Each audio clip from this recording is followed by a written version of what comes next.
शिलाई perfect paper cutting मध्ये जर तुम्ही हे पेपर पॅटर्न घेतले असतील आणि तुमच्या काही समस्या असतील तर त्याच्या आपण आज प्रश्नांची उत्तर देणार आहे. तर काही ताईंचा डेली मध्ये कसा प्रश्न येतो की ताई आम्हाला उंची वाढवायची, तर ती कशी वाढवायची. तर आज आपण ह्या ताईंकडून उंची कशी वाढवायची ह्या पॅटर्न वरती तर ते आपण पाहणार आहोत. तर नमस्कार. तर ह्या पॅटर्नचे पूर्ण व्हिडिओ तुम्हाला फर्जना फॅशन डिझायनर या युट्यूब चॅनलवरती बघायला भेटतील. तर मी जे तुम्हाला सांगणार आहे ते तुम्ही समस्या तुमचे दूर होतील. तर तुम्ही हा व्हिडिओ पूर्ण लक्ष देऊन पहा. तर मॅडम सांगा कुठे कुठे प्रॉब्लेम झाले, कोणाचे व्हिडिओ आलेले तुम्हाला. काही कस्टमर काय म्हणतात की मला पूर्ण पॅटर्नची उंची वाढवायची, तर मी कशी वाढवू, त्याच्यामध्ये फ्रंट कसं वाढवायचं आणि बॅक कसं वाढवायचं. हे पहा मी बॅक साईडचा टाकलेला आहे. तर ह्याची ऑलरेडी 14 उंची आपल्याला. तर आपल्याला 1 इंच अजून वाढवून घेणार आहे. तर 15 उंची करायची. पाठीमागल्या साईजनं वाढवायची आपल्याला. हे पहा ही साईज वाढवू. आणि तर शोल्डर मध्ये कोणाला काय होते माहितीये का, आता फिटिंग जरी झालं तर नॉर्मल इथं काडी वाढवायची. किती वाढवायची आपल्याला माहितीये का, आता ह्याच्यात जरी कमी पडलं तर 5.5चा बरोबर ठेवायचे. कोणाची स्टिचिंग पाऊन असते, अर्धा असते, त्याच्या इथं वाढवायची. इथं समोर वाढवायची, एक्स्ट्रा घ्यायची.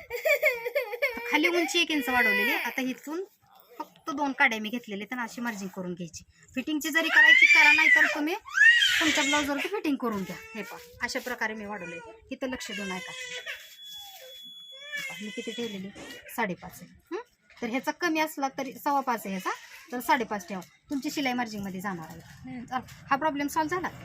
तर हा साईड फ्रंट मध्ये कसं वाढवायचं. आता ही कोटरी आपण कोटरी लावणार आहे. आपण इथे 1 इंच वाढवूया. तर ते फ्रंट मध्ये 1 इंच कसं ऍड करायचं. याची उंची किती 11. तर फक्त इथं 12 उंची घ्या. ते शोल्डर पट्टीचं झालं.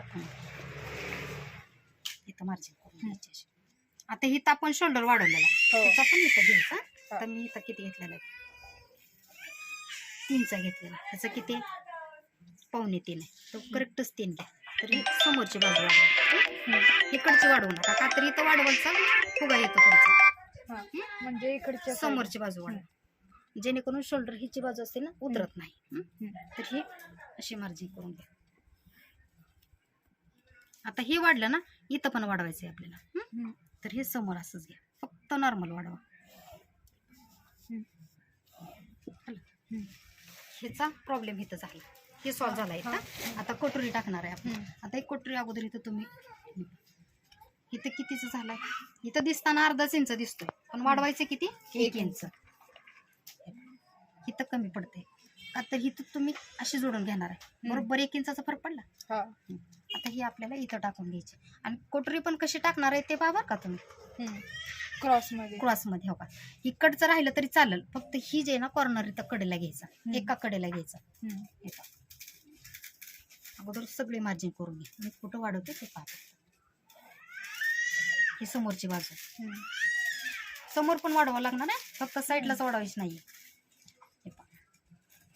कमी पण करायची असेल तर त्याच्यामध्ये 1/2 इंच करून तसं ऍड कमी करून घ्यायची. जसं तुम्ही वाढवताय तसंच कमी पण करायचं. खाली आकार 1 इंच इथं आला ह्याचा. ते कटोरीचा आकार खाली सेट घेऊन घ्यायचा. ह्याचा आकार असाच घ्यायचा. ती कटोरी आपली मोठी झाली म्हणजे इथं तुम्हाला कुठंच प्रॉब्लेम येणार नाही. फिटिंगला एकदम व्यवस्थित बसते 1 इंच वाढवल्यानंतर. आता बाहीमध्ये काय प्रॉब्लेम आहे का. बाहीची उंची जर समजा वाढवायची असेल तर आता हा ते झाला. आता एक पट्टी तर ठेवायची. योगपट्टीमध्ये काही चेंज करायचं नाही. काय गरज नाही, का तर आपल्याला कोटरीमध्ये झालेलं आहे ना. आता खाली बाही वाढवायची ना. ही बाही किती आपल्याला हे पाहायची 6ची. तर 8 घ्यायची. तर हाय अशीच टाकायची, तर वाढवायची गरज पडत नाही. खाली तर कापड शिल्लकच राहणार आहे ना. हे पहा फुल साईज झाली तर आली का. फक्त आपला सेफ वरती करून इथलाच घ्यायचा. फक्त जेवढं कापड पाहिजे तेवढं खाली ठेवायचं. वरती सेफ देऊन घ्यायचं. सेम तेच. म्हणजे प्रॉब्लेम सॉल्व्ह झाला. किती असू दे. डेली कस्टमरचं हेच प्रश्न असतं की ताई उंची कशी वाढवायची आणि कमी कशी करायची. तर जशी तुम्ही वाढवते तशीच कमी. आता आपण ह्या व्हिडिओ मध्ये दाखवले वाढवायची कशी. तर त्याच पद्धतीने तुम्ही कमी पण करून ह्याला स्टिचिंग करताना पाठीमागील पुढची बाहेरची सुद्धा दाखवलेली आहे की तुम्ही कुठल्या प्रकारे जोडणार आहे. हे पहा पूर्ण ह्याच्यामध्ये सुविधा झालेली आलं लक्षात. जे नवीन कोणी घेतलं असेल त्यांच्यासाठी पण फार फायदेशीर आहे. हे झालं आपलं हे उंची फ्रंट आणि बॅक कसा वाढवायचा हे आपण आजच्या व्हिडिओ मध्ये पाहिलेलं आहे. आणखीन काही तुमचे प्रॉब्लेम असतील तर नक्की कमेंटमध्ये सांगा, त्याच्यावरती पुढील व्हिडिओ तुम्हाला लवकरच येईल. पण प्रत्येकाचे असतील तर प्रॉब्लेम सांगा.